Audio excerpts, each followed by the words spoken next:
Aujourd'hui, on va commencer par une reverb et finir aussi par une reverb. Bah ouais, c'est comme ça.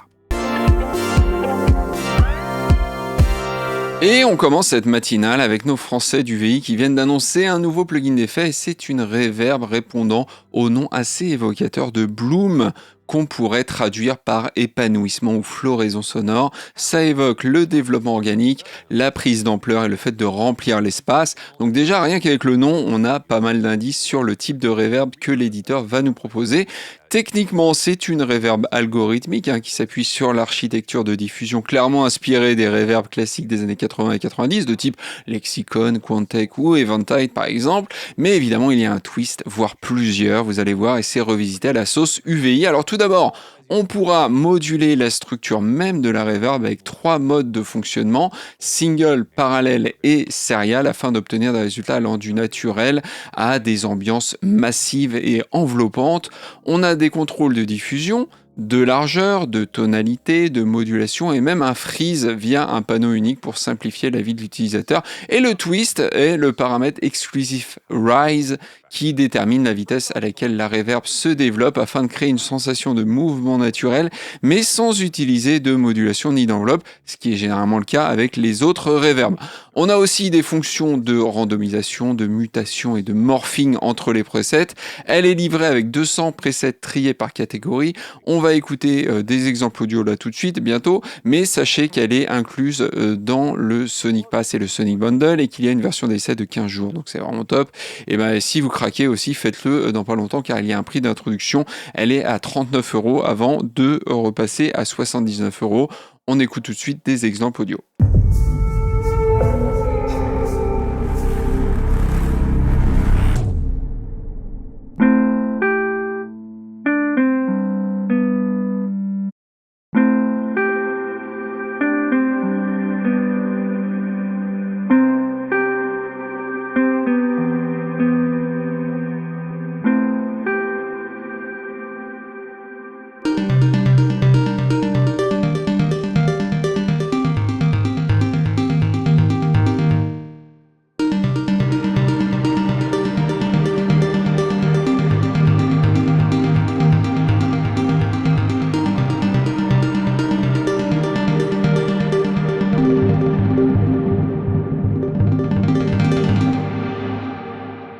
Waouh, c'est vraiment pas mal du tout, hein. Allez, on passe à la suite.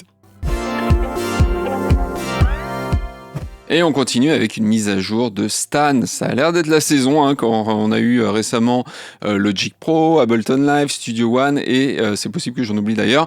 Et c'est donc au tour de Pro Tools de se mettre à jour avec la 2025.6, donc tout simplement celle de juin 2025.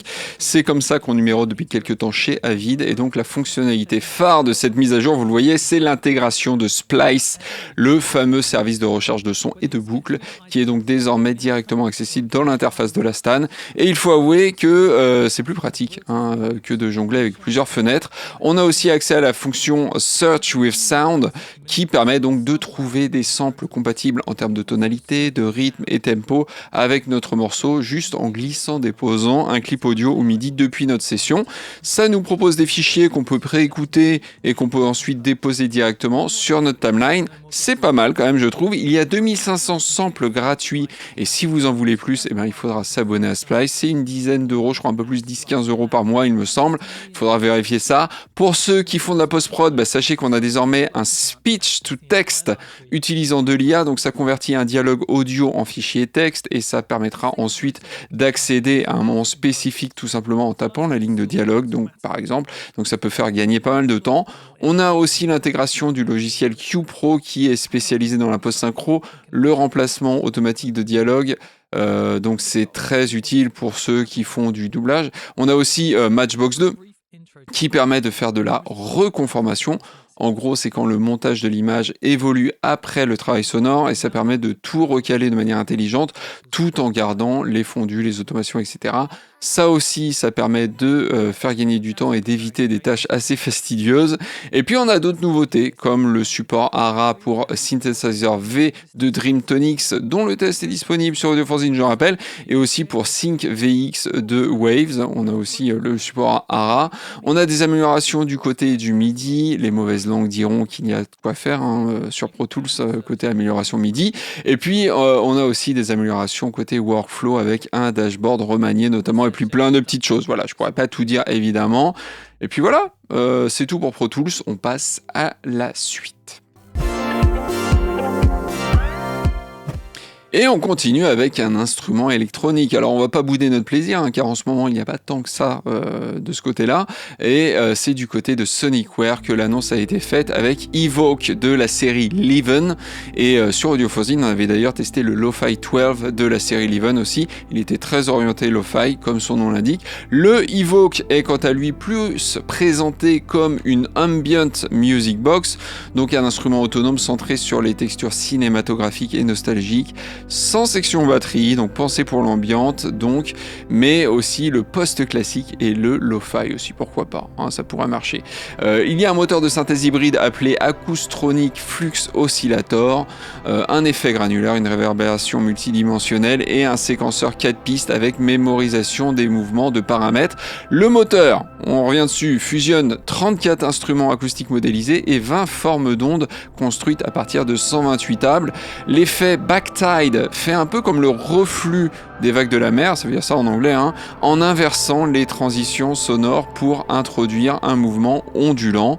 L'effet granulaire utilise jusqu'à 12 grains en simultané. La reverb inclut 10 algorithmes différents, dont notamment le mirage pour une ambiance voilée et cinématographique. Le séquenceur peut avoir jusqu'à 128 patterns avec 64 pas par pattern. Une lecture aléatoire est possible et une synchro MIDI et sync. Donc MIDI mais aussi sync compatible avec les Pocket Operator notamment. L'instrument est plutôt compact et léger, 30 cm sur 18 grosso modo pour 790 grammes. Il est alimenté au choix par 6 piles AA et un adaptateur 9 volts. Un haut-parleur est intégré et côté connectique, on a une entrée ligne stéréo, une sortie ligne et une sortie casque, du MIDI in et out en DIN 5 broches et les connecteurs mini jack pour la synchro. Le prix, vous allez voir. Le prix, regardez, il est à 279 € chez Thomann. Je vous mets le lien affilié en description évidemment. N'hésitez pas à cliquer dessus pour aider Audiofanzine et la disponibilité est de 3 à 4 semaines. Donc pour les juilletistes, ça va être chaud, mais pour les haussiens, c'est parfait. Voilà. Vous pourrez partir en vacances avec et faire de l'ambiance comme ça sur la plage. Moi, ça me donne envie perso. En plus, il y a un effet qui simule le mouvement des vagues. Donc bon, franchement, c'est tout trouvé. Allez, on passe à la dernière news. Et on termine cette matinale avec une reverb. Bah oui, je vous l'avais promis. Et donc, c'est la deuxième version de la Smart Reverb de Sonyball. Donc, la reverb intelligente propulsée par l'IA qui adapte sa réponse en fonction du contenu audio qu'on lui soumet. L'idée n'est pas juste de coller donc un preset de room ou de hall, mais de générer dynamiquement une réponse de réverbération adaptée au spectre et au transitoire du signal d'entrée. Alors comment ça marche ?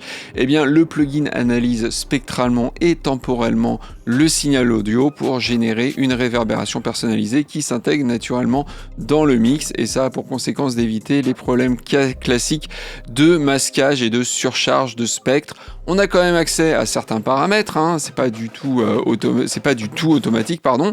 Le paramètre distance se base sur la perception spatiale et permet de faire reculer ou avancer un son dans l'espace virtuel, et un mode groupe permet de gérer plusieurs instances du plugin dans une seule et même interface graphique, dans une seule fenêtre. Comme ça, vous voyez tous vos instruments d'un coup et vous pouvez gérer les interactions entre les différentes pistes et garder une certaine cohérence spatiale dans votre mix. C'est important quand même. On a une matrice de style de reverb permettant de naviguer entre la room, la hall, la spring et la play de manière très fluide. On peut régler la largeur stéréo et la couleur de la reverb afin d'avoir un effet plus ou moins subtil. Et pour finir, j'ai deux bonnes nouvelles pour vous. Vous allez voir ça tout de suite. Le test arrive bientôt sur Audiofanzine, donc ça, vous n'allez pas le voir tout de suite. Il va falloir attendre un peu, mais il arrive sur Audiofanzine, je vous le garantis. Et le logiciel est en promo chez Thomann. Regardez ça, il est à 88 € au lieu de 120 127, donc c'est plutôt pas mal. Profitez-en en cliquant sur le lien affilié dans la description. Et puis voilà, c'est tout pour cette matinale. C'est tout pour cette semaine. Je vous souhaite à toutes et à tous un excellent week-end. Faites de la musique. Ciao!